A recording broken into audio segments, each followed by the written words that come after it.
parle. Chaque jour, Charles et Carole vous présentent la leçon de l'école du sabbat.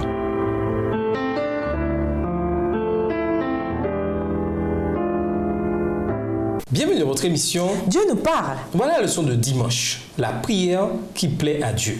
Bien que drapées d'une apparence de piété, de nombreuses prières sont guidées par des motivations discutables. Nous prions par exemple pour que la vie d'une personne soit épargnée, car nous n'aimons pas vivre seuls. Nous prions pour la réussite de l'œuvre de Dieu, car nous avons un rôle important à y jouer. Nous prions pour la conversion d'une personne pour que notre vie soit plus facile. Nos prières tournent souvent autour de ce que nous voulons plutôt que de ce que Dieu veut. La prière qui plaît à Dieu a une perspective différente. Lisons Jean 15, verset 7. Pourquoi est-il important pour nos prières que nous demeurions en Jésus et que ses paroles demeurent en nous? Quelle perspective différente nos prières auront-elles si nous ne demeurons pas en Jésus? Jean 15, verset 7. Si vous demeurez en moi et que mes paroles demeurent en vous, demandez ce que vous voudrez et cela vous sera accordé. Chercher d'abord Dieu et jouir de sa compagnie est plus important que tout ce qu'il pourrait nous donner d'autre. Si Dieu vient en premier dans notre vie, nous voudrons faire ce qu'il veut.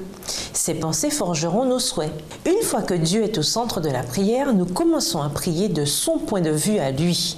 Nous commençons à voir toute notre vie à travers ses yeux. Cette perspective ennoblit la prière. Dieu s'intéresse profondément à nous.